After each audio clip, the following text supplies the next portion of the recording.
Welcome back. Oh, man. I thought I was going to have it. Welcome back. Darn it. I'm so close. Welcome back. You didn't like it? No, that actually hurt my ears. Happy New Year. Yeah. Happy New Year from us to you. Happy New Year, everybody. It is 2025, which means that playoffs are happening around the leagues, aka football. And it feels like playoffs are already coming for basketball just because the season's like halfway through and I want to cry. They will be in like 4 months. I was like baffled at the fact that All-Star break is next month. I was like, oh my God, it's already February. Oh. No. Oh. I said no. This has been like the weirdest season I think possible in basketball. Yes. It's funny because I was totally thinking about this earlier. And I was like, like we all expected like East, trash, everyone sucks. There's 2 good teams. West, everyone's good, minus 2 teams. And now it's like 90% of the West is mid AF. Struggling. And then there's like, yes. And then there's like 4 actually very competitive teams in the East. And I'm like, oh, okay. Well, then. Interesting. Can we talk about how the Magic were doing so good and then they literally didn't Jalen Suggs go out this week? For a couple of games, they've lost so many people. Either way, if you're an Orlando Magic fan, I am so sorry because it's not fair to you. And I really enjoyed watching your team this year. I'm so sorry. Well, you have Franz Wagner. Aren't both the Wagners out right now? Franz and Mo are out. Paolo's obviously out. He went out, I feel like, so early in the season. So long ago. I'm hoping that he can come back in a couple months, I know that tears are nothing to F with. I'm trying to see too. It looks like Jalen Suggs is back. Okay. So that's good. Either way, though, he missed a couple games, right? He did. He missed a couple games. And then not only did he, but like Anthony Black missed a couple of games. Jonathan Isaac, like they've been like all missing a couple of games intermittently. Like they have not been even remotely full. And that's actually why I wanted to talk about them today, because how are they still winning? They're still finding a way. I don't even understand. They're in the Eastern Conference. That's probably so true. That's probably true. But like, they only lost by 6 to the Thunder. They beat the Heat by 7, beat the Celtics by 4. The Heat beat them by 1. Then they just, lost to the Knicks by 23, but that's neither here nor there. Well, no, this is actually perfect because I wanted to definitely talk about the Suns today with Devin Booker coming back. And yeah, teams like that, because you just obviously had the Phoenix Suns get worked by the Grizzlies yesterday. Yeah. And it reminds me a lot of the Nuggets because I feel like the Nuggets did this. Like, we obviously got beat by the Pels. When some teams see a team that's so injured, they're like, oh, tonight's my night off. Tonight's my night off. I am going to jog up the court. I don't have to do shit. So to me, honestly, I'd probably be the same if I am looking at my schedule and one day I'm playing the fully healthy Cavs and the next day I see, the Magic. They have both Wagner's out, Paolo's out, blah, blah, blah, blah, blah. I'm like, okay, well, free night for me. And then nighty-night. Gonna take a nap. And then their backups are playing their asses off, trying to prove that they can either be a starter somewhere else or prove that they can be in the rotation, period. So then they're playing their asses off first quarter. Well, the whole game really, but first quarter especially. The other team's like, what the fuck? You guys are supposed to suck. How are you beating me by 13 right now in the first quarter? And then sometimes I feel like it's hard for those teams to overcome that deficit because you have those guys. So the Grizzlies obviously got worked by the Suns, or sorry, not the Suns, the Thunder. They got The other way. absolutely massacred. So Grizzlies got worked on the Sunday. Yesterday they played the Suns, and they had like 8 players available or 9 players available. Okay, it was 9. Okay, so Marcus Smart, which I think he's been out. John Morant's out. Santi Aldama, whatever his name is. That is everyone was out. Zach Edey was out. Anyway, so we had very limited rotation. Phoenix Suns came in. It reminded me so much of a Denver Nuggets game where, again, like when we play the Pelicans, where they're like, oh my gosh, like, we have the bare bones. No, you have Jaren Jackson Jr., okay? He'll swat you out of the league, my guy. Yeah, you have Jaren Jackson Jr., who scored 38 points. I think the Grizzlies were like, I don't really give a single flying F if we got massacred on Sunday because we're going to beat you today with 9 players. That's how it goes, though. Like, you can, I swear, have like 2 polar opposite games back to back. It's so weird to watch. And so Devin Booker is obviously back. He was 4 for 20 in his return. He shot 20% from the field. And then Bradley Beal went out after 12 minutes. And then Bradley Beal went out. Okay. How long have we had these players together? Like max one? Have we even had them together for one whole game this season? I'm not sure. Don't quote me on that. I don't think so. I literally think last time one of them came back, Kevin Durant got hurt.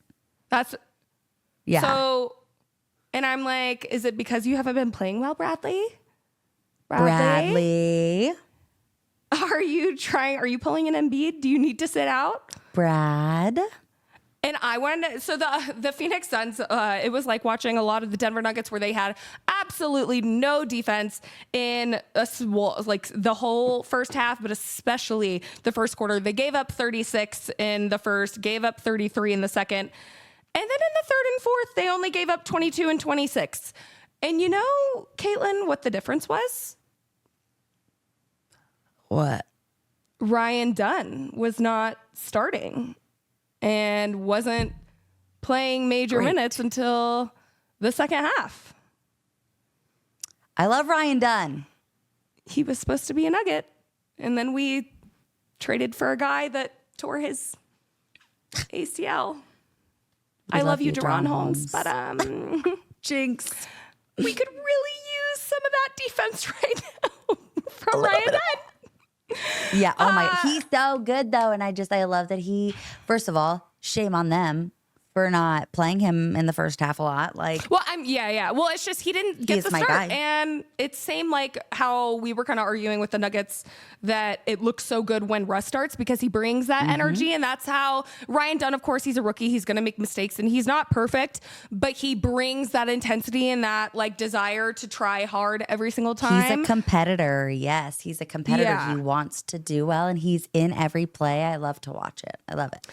And so the Suns, I mean, when you have Kevin Durant shooting 29, 10, and 6, 1 steal, 2 blocks, it's not like he had a bad game. You have not like Nurkic is a difference maker, but he's out for however many games after that bitch slap. And then at least, again, I do appreciate... A couple games, yeah. I do appreciate that Devin Booker had 9 assists because if your shot's not falling, I do love like for you to be passing the ball at least. But 4 for 20, like... Put the ball down and stop shooting, please. Just walk away. It's not like, obviously you're going to have some rest. You've missed a couple games, quite a few. You're coming back. I don't think tonight is the night to get your usual 20 shots up. Okay. Yeah. Searching for your shot. Especially, yeah. I mean, being less than 25%. Oh wait, that's exactly 20%. That's less than ideal. You can pass the ball. I mean, you and I always say this too. Just like you were saying, like I like when they pass the ball when their shot's not falling. Like it's so good to at least see them. I mean, unless you're continuously shot chucking, because like I mean, think about if he would have passed the ball on 5, 6 of those shots instead of taking the full 20. Like you could have gotten a few extra points there. Knowing that your shot's not falling. They only lost by 5. I know. Again, I know. Against so the depleted. It could have been a difference. Yeah. but it still could have been a difference maker. I just think things like that. Like I appreciate impact on other parts of the game if your shot's not falling. Yeah. So I like that he was doing that. 9 assists is great. And obviously he was out there trying. It's good to see him getting that many shots up, even if he wasn't making them. That means he's probably feeling pretty healthy. So if you're the Suns, that probably has to look good. And then, he's like, wow, his knees are spry. His ankles are looking good. His wrist is fine. His wrist is great. His wrist feels great. It keeps going. It just keeps going. He's having no problem. Never saw a shot he didn't like yesterday. And then you have Bradley Beal, who, of course, he only played 12 minutes. He was 1 for 5 from the field. He has not been playing his best brand of basketball. And it's actually funny because I don't think I mentioned this, but when Caitlin and I went to the game, I don't know why I thought Bradley Beal was bigger than he was because I think that was the first time I'd seen the Phoenix Suns play in person. And he's so short. I don't know why I thought he was like a 6'10" guy. No, he's short. I always say that he has a very similar stature to like GP2 and everything like that. Like 6'2", 6'3". I'll see what he is. But the Phoenix Suns just like reminded me a lot of like a similar frustrations like with the Nuggets, but he's it also 6'3". Sorry. Shorty. Yeah. He looked like he was 5'10" when you're standing next to Kevin Durant. Kevin Durant. But it just like, it reminded me, first of all, like a lot of the problems that we've had, like guarding the perimeter and whatnot. Yeah. And like just with the defense in the first quarter and like letting that rope slide like way too much in the first half and expecting to like, switch, flip the switch in the fourth quarter, but the switch is broken. Okay. You can no longer turn it back on with 6 minutes left in the whole game, sweetness. They were like, oh my God, it's fine. We're just going to go ham and and they went on a little run, but they always do. But it's like when you like are like, why is the light not working? Turn on. Where is it? So the Phoenix Suns do not look great, especially when you're playing against, and we talked about this the last episode, how the Grizzlies have like had such a next man up. Again. Help me. Help me. Call the police. I'm gonna pray. They have the next man up ideology, and like you can tell that they're playing for everyone on that team. Like these guys are like, we may have 9 guys, but we're gonna win anyway because we just got embarrassed, and we're not gonna let that be. We're not gonna have a 2-game losing streak. So when you have that ideology, and it doesn't look like right now the Suns are playing like that. And it's just sad because now I think they're, I want to say 15 and 18. Yes, and they have gone, and I totally forgot to say this, but they, in all of their games in December, they went 4-9. And so it's not the worst thing in the world. It could have been 1-13 or 1-12. But 4-9 is really bad. It's yeah. I mean, you got beat by the Pistons. You got beat, like, no offense to you, Caitlin, we love you and your Warriors, but they look like shit right now. They look terrifying. You got beat by the Warriors. That was a gimme game that you gave up. They came back and won. Literally. And then this should have been a gimme against a really great team because they only had 9 players. Instead, you let Jaren Jackson Jr. Have 38 points, 12 rebounds, 4 assists, 2 steals, and a block. And he was 4 of 9 from 3. And if he was only 10 of 17 from the free throw line. So clearly you were fouling the F out of him. Literally. He would have had, if he had made his free throws, he would have had a 40 bomb. 40 piece. Yeah. 40 piece. And then Desmond Bane went 31, 5, and 7. He had 31, yeah. I feel like I'm talking about the Nuggets. The lanes were wide open. Where's no cars, the defense? No traffic to be seen, no defense. It was like, the people last night in New York, what were they doing in New York City, Caitlin? They were watching the ball drop, okay? And that's exactly what the Phoenix Suns were doing. They were like, oh my gosh, is that Desmond Bane going for a layup? He's so good. Desmond? Oh my God. You want to know what's so funny? Can I have an autograph? I literally, when you were talking about that, I thought you were saying that they were dropping the ball because they were literally sucking. I was like, that's so funny. But then you said something else that was also so funny. So. No, they were watching the ball drop into the basket. So yeah, a lot of ball watching. Again, I feel like I'm halfway talking about a lot of how the Nuggets games have gone, but for some reason, it's just like they're frustrating. They're worse than the Nuggets. Even though they beat us on Christmas, we beat them by like 30 the game before and rested our starters the whole fourth. Yes. Okay, they had one good game. I don't GAF. Okay, yeah, they don't look good, and like. They just could be so good. Like they're one of those teams that like should be so good. And what Caitlin and I have been preaching this since the offseason. They're never healthy and their defense is trash.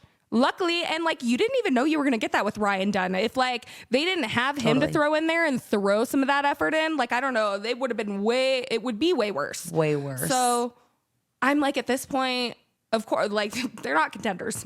Sorry. You know. But I'm like, at this point, they might even be fighting to get into the play-in. Well, so right now they're sitting out of the play-in, them and the Warriors. And we don't even really have to go deep into the Warriors because we all know that they suck. Anyway, I'm doing great. It's fine. I'm doing great. But like the worst part about it is that like not only do the Suns not have like a ton that they can do because of cap space, like they don't really have a lot of trades available exactly. They don't have a lot. And they don't have a pick until 2031. They don't have a first round pick for the next 6 years. So like, what are you going to do? Oh, 6 years. Like I just, so it's not like they can like get a good first rounder and everything like that. So they're going to have to work something like their front office is dropping the ball and it's just bad. Well, it's like you see the Nuggets, who we have.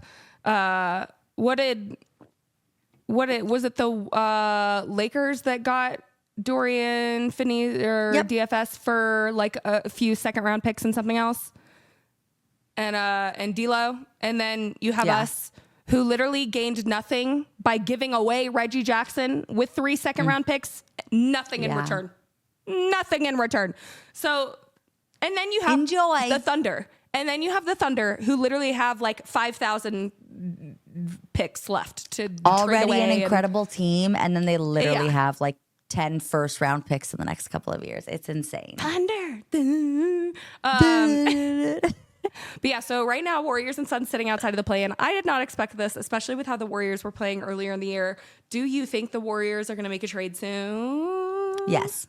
I think that they have to. What I was saying, do you think Brandon Podziemski is gone?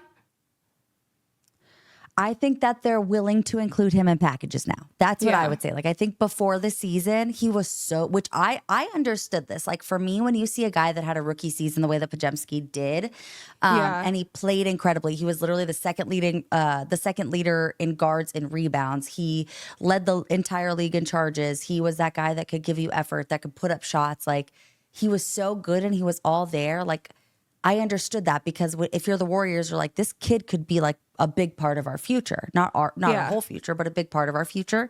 And so making Kuminga and Podz be your, untradeable guys because we don't want to trade away our future. Like, they're making the less expensive vets available, and that's okay. Yeah. But then you see Podz have this third of a season the way that he has so far. And I think you probably loosen the reins a little bit and be like, okay, maybe he's not what we thought he was. Maybe this is a fluke. I don't know. And maybe he becomes more available to trade. Unfortunately, like I like him as a player. I like the dog in him, the competitiveness in him. But I think maybe having as good of a rookie season as he did, like maybe you needed set more him up out for of him this year a little bit. Yeah, we did. They making him untradeable and like not getting a couple of really good pieces that we could have gotten. Like you expect him to put in the work to make that. How do I put this? Like you expect him to put in the work to at least make it seem like they made a good decision keeping you. Over trading you for someone else. And I feel like they've lost that. You always want to go steady upwards. You don't want to have an amazing rookie season and then just be like, oh, I remembered when he was really good. Like, Yeah, that 1 year. Exactly. And so like That I 1 said, year. I still love him, but everyone's really It could pissed. be And the I get it. sophomore Like slump, though. it could be. Absolutely. There are people that go Because I through felt that like often. CB had kind of a sophomore slump last year during a lot of games. And a lot of us talked about it because he was so amazing, in the playoffs during his rookie year for us, like in the championship Literally. run. So I'm like, maybe he's just going through the sophomore slump. But I hope so. I mean, I like that. You know what? I'm going to say that because I feel like that's like a really positive way to think about it. A lot of people come out the other side. I hadn't thought of that yet. Me neither. I know, I mean, it's not an excuse, of course. Great players are going to be great, but a lot of, again, like it's a better way to spin it. Maybe he's just struggle-uggling a little bit. And yes, that's okay. I hope so. But I think playing the Cavs, and I will say this just about the whole Warriors making a trade soon thing. Yeah. When I was watching them play the Cavs, I was watching them get absolutely annihilated by Jarrett Allen and Evan Mobley, and even guys like Max Strus. And Max Strus isn't even that big, but he's bigger than than we have. And so it's just like watching the Warriors just like not have absolutely any answer for anything to like combat that with. And when you're having Steph Curry just like not being Steph Curry right now, you're screwed. Yeah. And it's like clearly they need someone to take some of that load off of Steph and some of that like responsibility. Exactly. Yeah. And just like, any ability to have someone that's a big that could go up against guys like Jokic, that could go up against big, strong dudes like Giannis, that could go up against, genuine bigs in the league. That's like, we need that. The Timberwolves proved it last year, and the Cavs are proving it this year. And I'm so glad you brought up Jarrett Allen because I wanted to talk about him next because I feel like he's being severely underrated. But you can see it by the Cavs now when you've got 2 7-footers.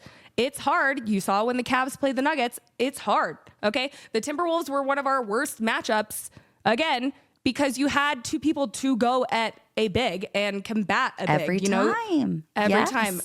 Jarrett Allen deserves his flowers. I'll say it here. He had an amazing game last night. He was 27 points, 14 rebounds, 1 assist, 1 steal, and 3 blocks.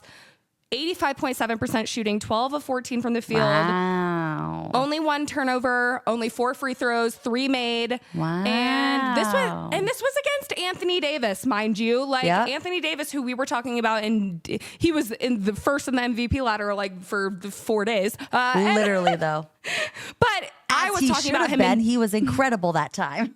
I was talking about him in Deep Boy Talks, and Anthony Davis didn't even have a bad game. Anthony Davis had 28, 13, 4 assists, 3 steals, 2 blocks, but Jarrett Allen was doing a little bit of everything. And I just like don't even hear people talking about him as much unless they're Cavs fans. And I've like lately I've started seeing more of the timeline being like, Jarrett Allen is not he's not getting his flowers. And I was like, I totally agree. He had 22 points and 10 rebounds against us. Other than that, he's usually not scoring. They have such an amazing offensive system like worked out there that he doesn't need to. But he's been he's getting those rebounds. He's getting between like 7 to 11 plus a game. And again, it's like all about effort. You're getting those second chance points. You're taking away the other team's second chance points. It's all about like the effort. Well, and I just feel like he and Evan Mobley work so well together. Yeah. Just like in the front court, they're so like dynamic together because you have Evan Mobley, who is a good scorer. Like he's more of your scorer. He's averaging 18.4 points, 8.7 rebounds, 2.9 assists, a steal, and a block and a half this season. I mean, that's a fantastic stat line, and he's like their number 3, number 4 guy on their team. Like, they just seem so connected. And when I tell you that like a team that's connected, and I know this doesn't mean a lot because a lot of teams are and I just mean this, the team that's playing together is a dangerous team. They're a scary team. Like, yes. And again, I know, I'm sure our friends that aren't Nuggets fans get sick of me making all the comparisons, but us it's because I'm the closest to them and like watch them the most that I have the most to like pull off of.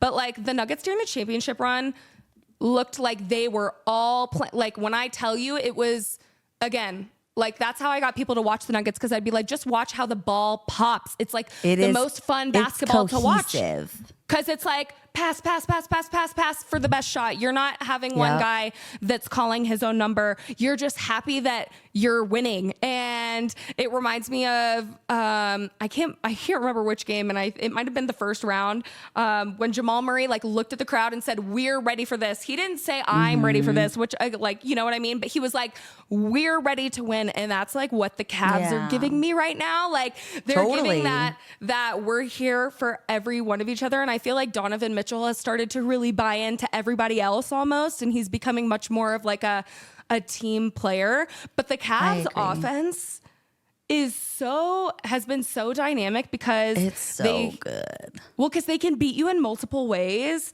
And the thing is, they literally have scorers everywhere on any part of the court. Yes, it's incredible. It's so good. And because you have Darius Garland and Donovan Mitchell, who can both beat you off the dribble and get to the rim, and they play in the paint a lot.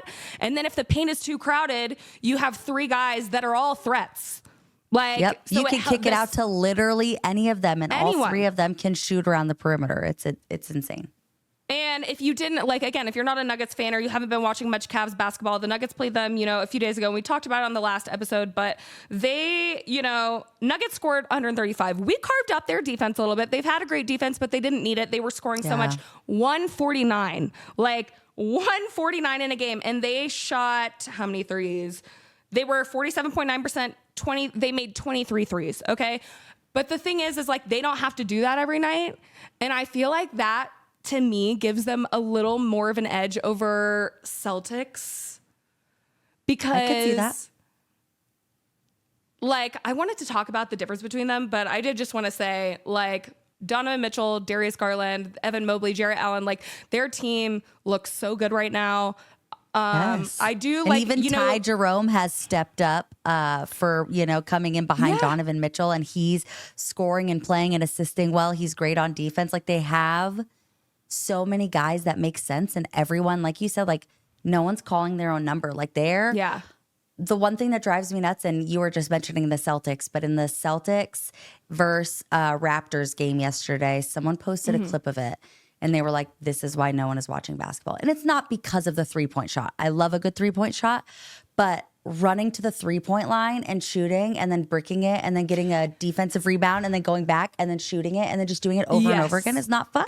Pass the damn ball. It's when there's like back-to-back possessions of pull up threes 20 minutes into the 20 seconds into the shot clock, that I think people are like, why would I want to watch this? So I think that's what I think that's what I love about the Cavs offense, is that if they're not making their threes, it doesn't matter, because they have two guys that can get in there, and they've got a great pick and roll you have Jarrett Allen and Darius Garland, and him have like a really good connection. You have more of like almost that like traditional offense, not traditional, but like the offense from like 6 or 7 years ago, where you have like a true big and you're running the pick and roll, and then they've added, a lot of the stuff.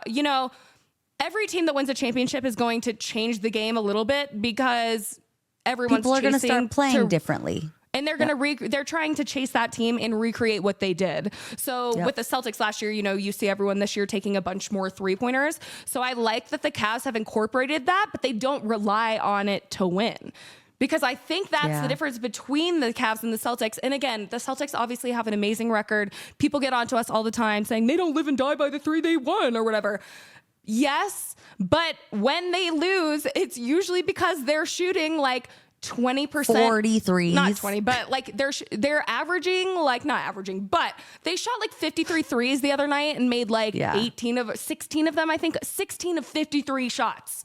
Yeah. And if you're shooting 25% from 3 as a team, you need to not be shooting any more than like 23s as a team. You need to find different ways to score. And that's just my opinion. If you trust your guys can shoot out of it, and they've shown that they can shoot out of like a slump, like we used to on the Warriors, used to just trust Clay and Steph to, like, they can shoot themselves out of it back when they were both in their prime. Yeah. Like if they were having, if they were 0 for 10 in the first half, you could literally expect them to come back in the second half and then make literally 8 for 8. Like that was something that like they could do. But not everyone is two of the best shooters in the NBA history, you know? Well, what I don't get too is like we were talking, the Cavs have, you know, Darius Garland and Donovan Mitchell who can get to the rim. You have Jason Tatum and Jaylen Brown. Why are you... And Al Horford and Kristaps Porzingis, like, you know, and Porzingis has been out, but I don't think that's like why they like have had a shaky December. It like, honestly, it looks to me like they are trying so hard to shoot the three that it's like sometimes just go to the rim. Like they're, you know, you always like hear like, oh, he never met a shot he didn't like, but the Celtics never met a three they didn't like because that's like all they're trying to do. And when you have, we've talked about this over and over, but when you have guys going 1 for 9 from the three, but you have like 5 guys doing that, it's like, it adds up. It adds up really quickly. Yeah. Bricked threes. And so I think it just, when you have the Cavs who can beat you in more ways than one, the Celtics could, but I don't know what it is about their in-game adjustments, but they're never great. Like they had the game with the Pacers the other day and that's what was happening. Like they just, I don't understand because I said this last year that I didn't think they were clutch and, you know, people will argue all day and that's fine. They won the championship. Okay. I get it.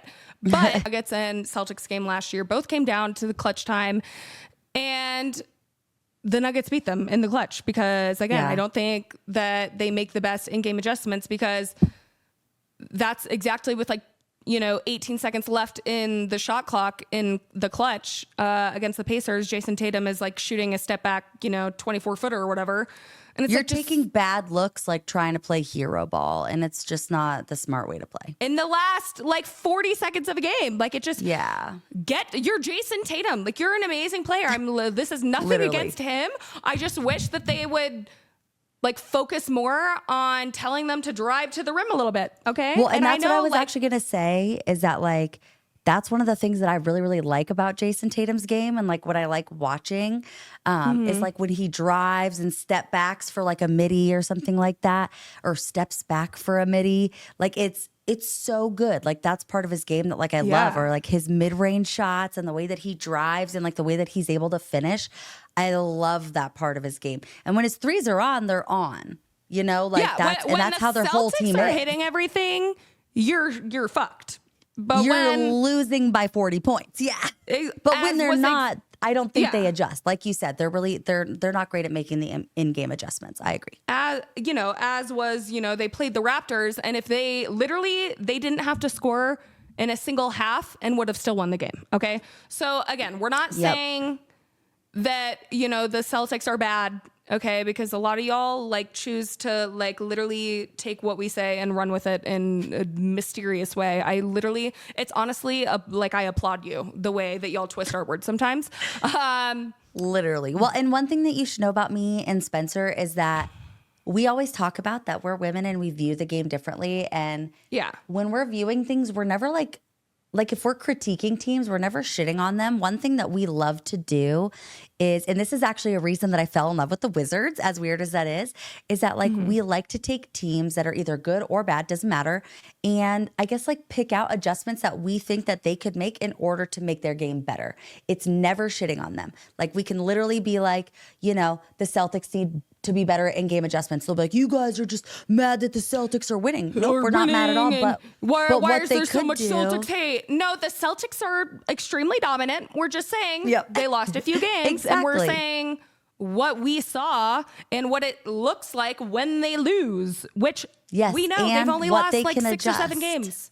Yes, they're exactly. And so that's something that we always talk about is like, and that's actually one of my favorite parts of the game is looking at teams, even really, really, really incredible teams, and being like, you know what, they could tweak this part of their game. And maybe that's the coach in me. I wasn't a basketball coach. I was a track coach, but I can like look at someone. I could look at one of my track runners sprinting and I could be like, okay, your form's a little jacked up here, or I see you doing this here or whatever. And you can adjust it. It doesn't mean that you're a shitty runner. It doesn't mean that I thought you were slow. It just means that I see something that you could do better and I want to communicate that. When I cheer coach, same thing. I had girls literally pulling, anyone that's in the gymnastics world, double fulls, they're twisting in the air, but their legs come apart a little bit. Oh, we do like drills where, they hold a beanbag between their feet and suddenly their legs, stuff like that. We're never being mean. The Celtics are amazing. And I'm just saying that, and this is not to be mean for this title, because of this. And when I say this, trust that I'm not saying that the Nuggets can beat them, because we have no perimeter defense. What I mean by this statement, my Warriors couldn't come within a 10-foot pole of this team. Yeah. I'm terrified for January 7th. I think that's when the Nuggets play the Celtics. Terrified. Yeah. I'm not saying that. I'm saying with other teams, they look beatable because the difference is, like I was saying, you have Cavs, you have like two guys that can go to the rim and immediately kick it out. So they kind of have like 3 or 4 on the out, and then you have 1 in the paint. Celtics mainly play 5 out. So totally.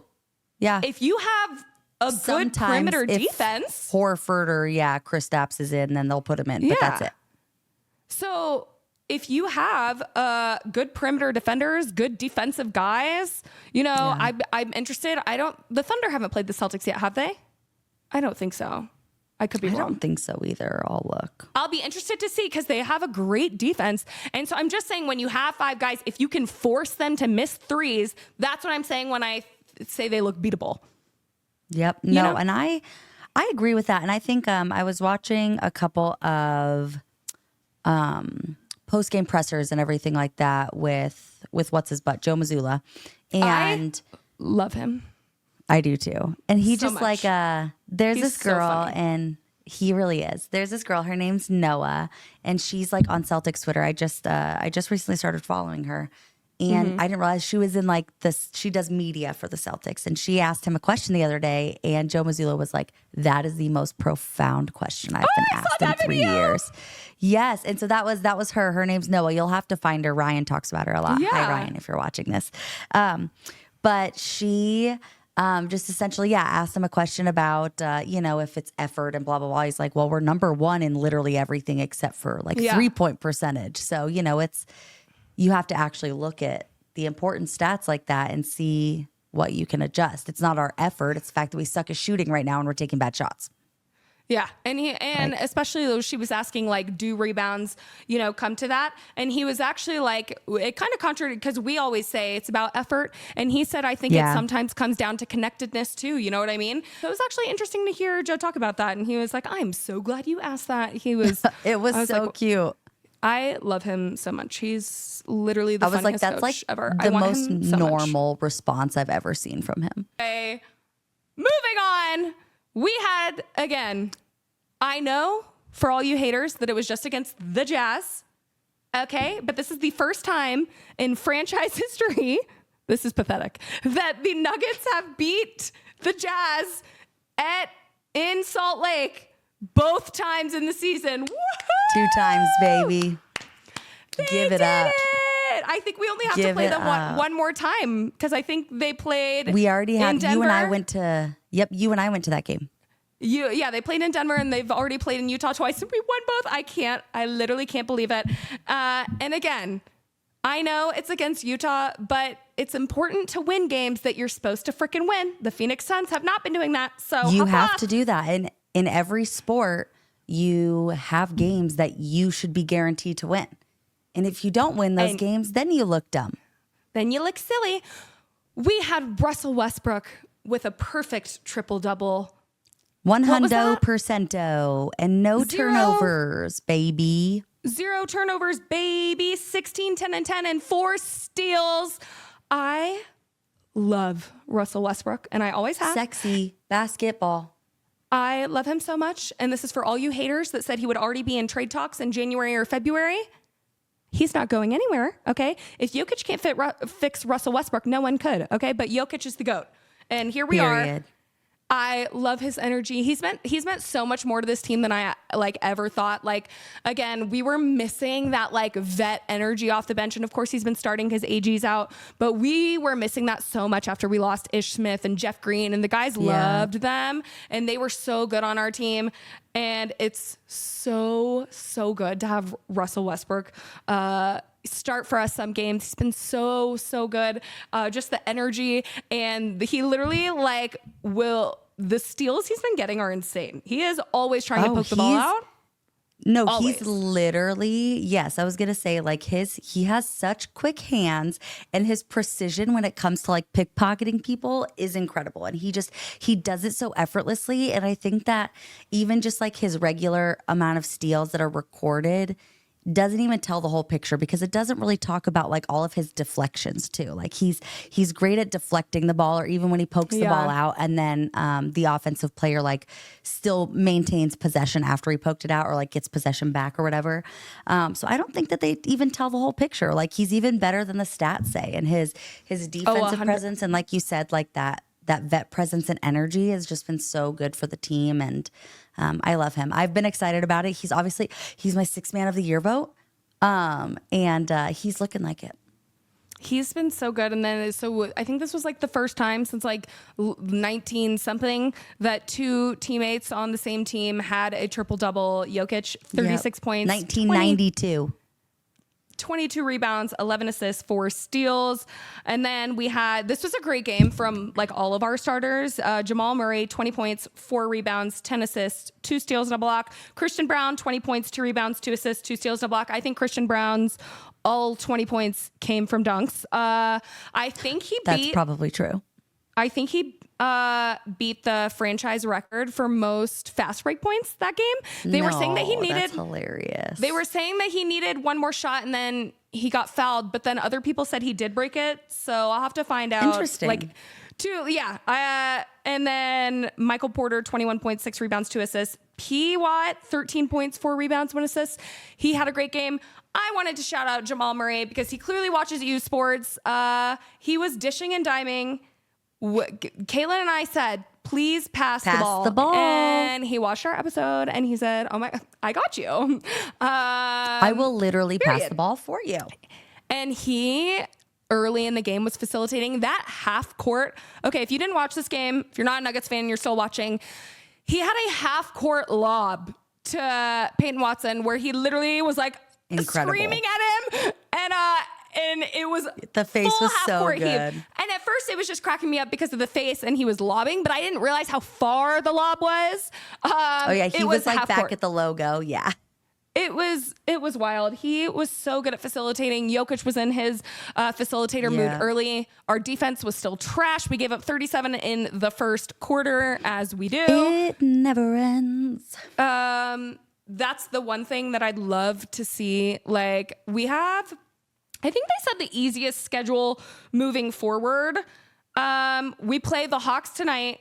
And then I think we have a back-to-back with San Antonio on Friday. I think it's here, which I don't get to go to because I'll be in the mountains anyway. And then Saturday, it's at San Antonio. So it's same as Phoenix, how we played. Love that. Yeah, played in Denver, played in Phoenix. Real quick. While we're talking about when games are, you were asking about OKC and Boston. They play January 5th, so literally in a couple days. And then they play the second time March 12th. So Celtics, those are going to be good games. So this Sunday, January 5th. Yep, this Sunday is of course it's at 1:30 in the Broncos game. I'm going to be the person at the Broncos game watching the game on my phone. But then so they play the Thunder on Sunday, the Celtics do, and then they play the Nuggets on Tuesday. Yeah. I'm so nervous because of the defense. I think I just need to see like a month of good defense before I have faith in this team for the playoffs. Okay. I agree. If I can see them put it together, like the offense has just been so good. So I just need them, like they've got that piece fixed. So now I need us to start working on the defensive end. Like, and the steals are great. Like Jamal's getting a lot of steals per game. Russ is getting in there. CB is pretty good at poking the ball out. The perimeter defense, like the way that it's their defense on 3-point shots. It's so bad. And no one can navigate a screen like to save their life. Yeah. Like flare screen, backs, all these like every single screen they are getting like it looks like they're getting amnesia and they're like, what is that? that? I've never seen They this like screen literally before. run into it and like fall to the ground. I'm like, oh, be so for real. Like you've never seen a scroll. Like you don't know what they're doing right now. Literally. I know. What is that? But if we could win like the next like 3 out of 4, because if we win the Hawks tonight, if we win the next 3, that'll make me feel good going into the Celtics game because they'll have some momentum and I'll feel a little better depending on how we play. I'm just so interested to see, because right now it feels like the defense is just daring a team to miss. And so that's the only way we're winning because the offense is so good is if the team is not having Magna Ball. So it's like, if this is one of Celtics shooting nights, are they going to step up? Are they going to be able to take out? I'm really nervous. I was just about to say that, like, the Celtics game will be a really, really, really good test of their perimeter defense to see if they've, like, put anything together, because they really do. Whether they're making them or not, they shoot a lot of threes. And so to just see kind of, like, how they close out, make sure that they're not fouling three-point shooters, navigating screens so that you don't have, picks and then your guy shooting a 3 on your ass. Please stop fouling jump shooters. Yes. I beg of you. Beg of you. And that's the annoying part, is because they either foul them or they sit back and watch them. I'm like, learn how to close out. Learn how to close out, stop short. There's no in between. And then I wanted to say, obviously, Jokic looked so much more involved, dominant this game, running everything. Someone was all snippy with me saying, because I said Shea was a great contender to be at the top of the MVP ladder for MVP 1 week list, because he was playing amazingly, and Jokic just wasn't as I don't know, orchestrating. Like there's games where you're like, looked like almost dissociated. That's what I said, and the guy was like, "This is you're rage baiting." No, everyone in Denver media said the same thing. All my best friends over at DNVR, I can't believe we would all say, "I can't believe Jokic had these numbers," because it didn't look like it didn't feel like it. Yeah. Okay, relax. He looked back, and then someone was like, "Shea's not better than Jokic." I was like, I didn't say. He was. I just said he's been playing really amazingly. He deserved to have a week on the top of an MVP ladder list that is still going on for another like 3-4 months. MVP is not best player in the league. MVP is the most valuable player to a team in the league, a person who has provided the most value to their team winning.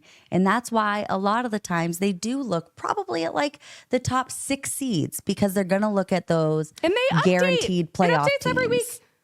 It updates every week. Is Jokic probably going to win it at the end of the year? More than likely. And that was also my joke. I was like, wait, did Jokic see the MVP ladder and is he kind of pissed? Like, was he like, excuse me? He's like, maybe put me down one, excuse me? He's like, maybe I do want the 4th MVP. So again, I love Jokic. He's my favorite player of all time, and I'm never hating on him. I just said I think SGA deserved some credit for how well he had that stretch the past week. Okay. Yep. Moving on. Last thing, we just wanted to congratulate Lakers fans in their divorce from D'Angelo Russell. I'm sure you're all rejoicing. I'm a little mad because I hate your team, but if I was one of you, the Brooklyn Nets said we're not tanking well enough because Cam Johnson, everyone's going off. So get D'Lo, problem solved. Immediately the team sucks. Immediate losses. Immediate losses. No, I'm just kidding. So you did have Dorian Finney-Smith have his first game for the Lakers. And Shake Milton. Shake Milton was a part of that trade too. Shake Milton, only 10 minutes, 6 points, 2 rebounds. Dorian Finney-Smith, 20 minutes, 2 points, 2 rebounds, 2 assists, 1 from 4 from the field, 0 for 2 from 3. Yep. Listen, when you have to randomly uproot your life on a random whatever day this was, like 3 days ago, and play for a new team, I don't expect you to be good for like a month. That's like, I was going to say, I'm not thinking like anything into like their first couple of games, like either of them, because it's kind of how I feel about like Cat with the Knicks. With the team. Maybe, literally. They're like, hey, like, are you good to play today? Yeah, like they like literally see you game morning. Do you want to get your jersey and hop in? They're like, we're running this play, and they're like, I don't know your plays. Pickup Like, ball. Pickup. I've never played for your team before. So what's your name again, coach? oh yeah, shit. What? I'm playing with LeBron now? I'm so confused. So that's so weird. Yeah, I don't know. I'm not thinking anything too deep into it until like a month out. But I think that like on paper, I literally was like, are the Nets trying to get worse and worse and worse? Or like, are they, I mean, yeah, because they are failing at tanking. Unfortunately, the Wizards are killing it. They are absolutely crushing. Dunk tank, who, bitch? The button is on. They are tanking every time. So good at losing. So they said, have you ever seen the show Tank Wars? This is no war. We are the champions. We walked in and we said, we are tanking. Okay. We are tanking. Yeah. God bless him. But at least your guy JP has been playing well. Did you see that comment from, and I don't know if it was an old comment, but I had just seen a thing where Draymond Green said that was the biggest mistake of his life was punching Jordan Poole. He said it like in the first couple. Self-awareness. I know. You want to know what's funny is I was just talking to Jason about it last night. And I think that Draymond is starting to realize that truly affected him. Like that could have been like the start of like the Warriors' downfall too, because it effed everything up. It was right after the championship year and all that stuff. Because he's been talking about it a lot and he's been like trying to kind of be buddy and more mature with JP, and JP's not having it. And I think it's because JP like really looked up to Draymond. Same. And that was like the whole thing, you know, like guys say like, oh, sometimes we just beat each other up and then we can be friends. But like Draymond like really took JP under his wing when JP was a G Leaguer two-way player for the Warriors. That's not like buddy too. That's like a, you know, older like brother big presence. Brother. So it's different than like two friends getting in a little. Exactly. And I think literally that's why, like, I think JP like literally feels fully betrayed. And at first Draymond was like, I'm big and bad and I don't give enough. He said something mean to me. And you're like, yeah, we were playing basketball, bro. Like, I'm going to talk shit. Sorry. But he regrets it. So that's very interesting. Anyways, that's all we have for the New Year's episode. Spencer has to go to the mountains tonight after the game. She has to go have fun. I don't have to go fun. I have to go work. You're working in the mountains? I didn't realize you were working in the mountains. Yeah, I got a nanny in the mountains the next 2 days, and then I'm teaching snowboarding on Saturday, and then I get to go to the last Broncos game. I literally looked up plane tickets, okay? I literally was like, do not test me. I will be there for 24 hours. I don't care. I will figure it out. They're so expensive. The tickets are like $600. I told Caitlin to try and get her butt down here for 24 hours because we have extra sweet tickets this weekend. And $600 is a lot of money. But so I will be in the mountains so we probably won't be able to film until Monday. So this will be your first New Year's episode. And we're so thankful for you. We hit 1,700 subscribers. So every single one of you, new and old, we're so happy to have you. All the people that have like messaged us and said that they like only recently found us, like make us so, so happy. Especially like people, we love the people that have followed us before we ever started this, but the people that find us randomly, it's like just exciting because it's like, oh my gosh, we just randomly appeared. I think that's like the coolest thing for us is that like, you know, we started with a very small following like of people from Twitter. And then, you know, we only had a few people or, like a little chunk of them follow us here to YouTube that support us like literally consistently. There are several people that do that and we love them more than anything in the world. But it's really cool to kind of see like all of our hard work pay off and like get the comments from people that are like happy that they found us and like that they just found us recently, like through YouTube or through TikTok or through Instagram or whatever it may be. And everyone's just been so nice and it's been so cool. So we're so grateful for you. You guys were a fantastic part of our 2024. Big so things coming for 2025. Yeah, we can't wait. So if you haven't already, if you are new here, or if you just realize that you watch our videos and aren't subscribed yet, please subscribe. Please click the notifications on button. And again, again, like we always have our social medias linked below. That's how you usually know when a new episode is coming, because we usually say we're filming and when we're going to post, especially if things are weird and I'm out of town or Caitlin's out of town, blah, blah, blah, blah. That's the best way to figure out when a new episode is dropping, and also like just to chat with us. We love talking to you guys. Chat with us. Yeah, we always talk sports on Instagram. Respectful. If you disagree with us, we love it. We've had a lot of people being nasty lately. We're never trying to be nasty, but if you're nasty to us, we might be a little nasty back because we might clap back a little bit.